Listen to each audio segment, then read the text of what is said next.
Hello everyone, welcome back to healthy flavours. నేను మీ సునీత కిరణ్. ఈరోజు నేను మీకోసం ఒక ఇంట్రెస్టింగ్ అలాగే హెల్దీ అండ్ టేస్టీ రెసిపీని తీసుకుని వచ్చానండి. అదే క్యారెట్ రైస్. ఇది చాలా క్విక్ రెసిపీ అండి. అన్ని టిప్స్తో పాటు రెసిపీని చూపిస్తున్నాను. బిగినర్స్ కూడా చాలా ఈజీగా చేసుకోవచ్చు. మీరు క్యారెట్ పులావ్ ట్రై చేసి ఉంటారు కానీ ఎప్పుడైనా క్యారెట్ రైస్ ట్రై చేశారా? ఇది చాలా కమ్మగా ఉంటుందండి. పిల్లలకైనా పెద్దవాళ్ళకైనా బాగా నచ్చే రెసిపీ. వీడియోని కంప్లీట్గా వాచ్ చేసి రెసిపీని ట్రై చేయండి. మీరు కనుక ఈ ఛానల్ని ఫస్ట్ టైం వాచ్ చేస్తున్నట్లయితే హెల్దీ ఫ్లేవర్స్ ఛానల్ని సబ్స్క్రైబ్ చేసుకుని రెసిపీస్ని ట్రై చేయండి. ఇక మనం రెసిపీలోకి వెళ్ళిపోదాం.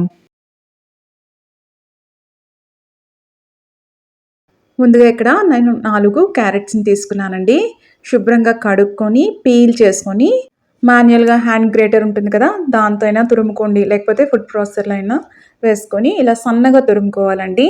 ఎక్కువ బ్రాడ్గా కాదు, ఇలా తురిమి పెట్టుకోండి. ఇప్పుడు నేను ఇక్కడ కొద్దిగా కొత్తిమీర అలాగే కరివేపాకు తీసుకున్నాను.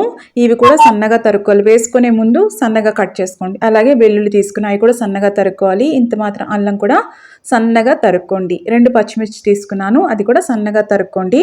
కొద్దిగా స్పైస్ ఎక్కువ తినే వాళ్ళైతే మీరు ఒక్క పచ్చిమిరపకాయ ఇంకోటి యాడ్ చేసుకోవచ్చు. నేను చూపిస్తున్న ఆ కప్పుతో నేను 1 కప్పు రైస్ తీసుకున్నానండి. నేను ఇందాక చూపించిన 1 కప్పుతో రైస్ నేను వండుకున్నాను. 1 చుక్క ఆయిల్ వేసుకొని వండుకోండి. అప్పుడు పొడి పొడిగా చక్కగా అది విడివిడిగా వస్తుంది. ముందే వండి పెట్టుకోండి. ఇది పూర్తిగా చల్లగా అవ్వాలి, మనకి వేడిగా ఉండొద్దు. ఫ్లేకీగా ఉండాలండి రైస్, అప్పుడే బాగుంటుంది. ఇప్పుడు ఒక మందంగా ఉన్న ప్యాన్ తీసుకున్నాను. దీంట్లో కాస్త ఆయిల్ వేసుకున్నాను. కొద్దిగా నెయ్యి వేసుకుంటున్నానండి. నెయ్యి వేసుకోవడం వల్ల చాలా మంచి ఫ్లేవర్ వస్తుంది. క్యారెట్ రైస్ అనేది చాలా కమ్మగా ఉంటుందండి. కాబట్టి పిల్లలకి ఇది లంచ్ బాక్స్ రెసిపీగా తప్పకుండా ట్రై చేయొచ్చు. అంత మాత్రం చెక్క, 1 ఇలాచి, 2 లవంగాలు. ఇది కాస్త ఆ ఫ్లేవర్ అంతా కూడా రిలీజ్ అవ్వాలి ఆయిల్లో. ఫ్లేమ్ అనేది మరీ హైలో పెట్టుకోవద్దండి స్పైసెస్ వేసుకున్నప్పుడు. చాలా కొద్దిగా మాత్రమే ఆవాలు వేసాను. అంటే 1/2 స్పూన్లో సగంలో సగం అనమాట, ఎక్కువ కాదు, కొద్దిగా. అల్లం చూసారా ఎంత సన్నగా తురుముకున్నానో. అల్లం ఘాటు, పచ్చిమిర్చి ఘాటే సరిపోతుందండి. అలాగే వెల్లుల్లి కూడా నేను సన్నగా తరిగి వేసుకున్నాను. అల్లం వెల్లుల్లి పేస్ట్ వేసుకోవచ్చు, కానీ ఇలా వేసుకోవడం వల్ల డిఫరెంట్ ఫ్లేవర్ వస్తుందండి. అలాగే పచ్చిమిర్చి కూడా సన్నగా తరిగి ఇక్కడ వేసుకున్నాను. ఇవన్నీ కూడా ఒక హాఫ్ మినిట్ ఫ్రై చేసుకోవాలి. పచ్చిమిర్చి అంతా కూడా చక్కగా వేగిందనుకోండి, ఆ కారం కూడా కాస్త తగ్గుతుంది. అలాగే కరివేపాకు చూసారా, నేను సన్నగా తరిగి వేసుకున్నాను. ఒకవేళ మీరు కరివేపాకు అలా తినరు అనుకుంటే మామూలుగా వేసుకోండి. అలాగే కొత్తిమీర కూడా సన్నగా తరిగి వేసుకున్నాను. అలాగే జీడిపప్పు వేసుకున్నాను. ఇదంతా కూడా ఒక హాఫ్ మినిట్ ఫ్రై అవ్వనివ్వండి. బ్రౌన్గా మాత్రం అవ్వద్దు. ఇప్పుడు క్యారెట్ తురుము వేసుకుంటున్నాము. ఒక్కసారి కలుపుకుందాం. ఎప్పుడైనా మన ట్రావెలింగ్లో కానీ లేకపోతే లంచ్ బాక్స్ రెసిపీగా కూడా చాలా బాగుంటుంది. ఇది హెల్దీ కూడా కదండి. ఇప్పుడు ఫ్లేమ్ లోలో పెట్టుకుని మూత పెట్టుకొని ఒక 5 మినిట్స్ మగ్గించుకోండి.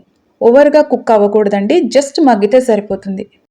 ఇప్పుడు నేను గ్రీన్ పీస్ ఆల్రెడీ ఉడకబెట్టి పక్కన పెట్టుకున్నాను, అవి వేస్తున్నాను. ఈ ఆరెంజ్ కాంబినేషన్ అలాగే గ్రీన్ పీస్లో చాలా ఫైబర్ ఎక్కువ ఉంటుంది, హెల్త్ పరంగా చాలా మంచిది. ఈ కాంబినేషన్ చాలా టేస్టీగా ఉంటుందండి. ఇది వేసుకుని ఒక్కసారి కలుపుకుందాం. చిటికెడు మాత్రమే పసుపు వేసుకోండి.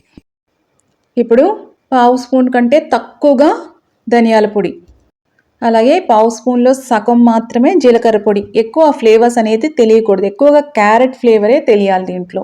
ఒక్కసారి ఇలా కలుపుకుందాం. దీంట్లో ఇంకా కారం అది ఏమీ వేసుకోము, ఆ పచ్చిమిర్చి అల్లం ఘాటే సరిపోతుంది.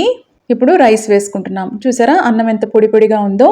ఇలా ఉంటేనే రైస్ రెసిపీస్ అనేవి పర్ఫెక్ట్గా వస్తాయండి. రైస్ వండుకోవడంలోనే దీని టేస్ట్ కూడా ఉంటుంది. చల్లగా అయిన తర్వాత రైస్ యాడ్ చేసుకోండి. ఎక్కువ వేడివేడిగా వెంటనే వేసేసుకోవద్దు రైస్. ఇప్పుడు తగినంత సాల్ట్ వేసుకుంటున్నాము. ముందేమి మనం సాల్ట్ యాడ్ చేసుకోలేదు. గ్రీన్ పీస్ ఉడకబెట్టుకునేటప్పుడు మాత్రం కొద్దిగా ఉప్పు వేసుకొని ఉడకబెట్టుకోండి. 1/2 టీ స్పూన్ మిరియాలు మెత్తగా పొడిగొట్టుకొని వేసుకున్నాను. ఇదంతా కూడా చక్కగా ఇలాగా కలుపుకుందాము. ఎక్కువగా కలిపేద్దండి, జెంటిల్గా కలపండి.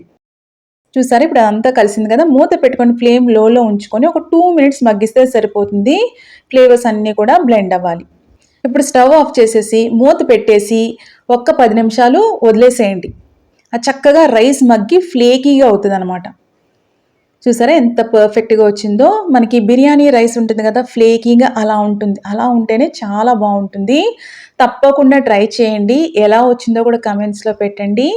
మీకు కనుక ఈ రెసిపీ నచ్చినట్టయితే లైక్ చేయండి, షేర్ చేయండి. ఇలాంటి ఇంట్రెస్టింగ్ రెసిపీస్ కోసం హెల్దీ ఫ్లేవర్స్ ఛానల్ని సబ్స్క్రైబ్ చేసుకొని రెసిపీస్ని ట్రై చేయండి. ఇది యాజ్ ఇట్ ఈస్‌గా తిన్నా చాలా బావుంటుంది. ఒకవేళ ఇంకో కాంబినేషన్ కావాలి అనుకోండి, పెరుగు పచ్చడి చేసుకోండి చాలా బావుంటుంది. ఇంకొకటి క్యారెట్ అనేది మనము డైట్‌లో ఇంక్లూడ్ చేసుకోవడం అనేది చాలా మంచిదండి. క్యారెట్ కొంతమంది అవాయిడ్ చేస్తారు కదా! తినకుండా ఇష్టం ఉండదని. అప్పుడు ఇలా చేసి పెట్టండి. చాలా ఇష్టంగా తింటారు. చూసారా రైస్ అంతా కూడా ఫ్లేకీగా పర్ఫెక్ట్‌గా వచ్చింది. కొద్దిగా మీరు స్పైస్ తినేవాళ్ళైతే ఇంకొక పచ్చిమిరపకాయ చెప్పాను కదా! అది యాడ్ చేసుకోండి. అలాగే మిరియాలు కొద్దిగా పెంచుకోండి. కొద్దిగా, చాలా కొద్దిగా. అలా కూడా మీరు ట్రై చేయొచ్చు. ఒక్కోసారి మనకి నోరు బాగోదు కదా! అలాంటప్పుడు ఎక్కువగా స్పైసీ కాకుండా కమ్మగా తినాలనిపిస్తుంది. అలాంటప్పుడు ఈ రెసిపీ అనేది పర్ఫెక్ట్ చాయిస్. ఇక్కడ నేను పెరుగు పచ్చడితో సర్వ్ చేశానండి. ఇలాంటి రెసిపీస్ అనేవి చాలా ఇంట్రెస్టింగ్‌గా ఉంటాయి పిల్లలకైతే. సో, తప్పకుండా ట్రై చేయండి. మళ్ళీ మరొక ఇంట్రెస్టింగ్ రెసిపీతో మిమ్మల్ని కలుస్తాను. అంతవరకు stay healthy, happy. Thank you.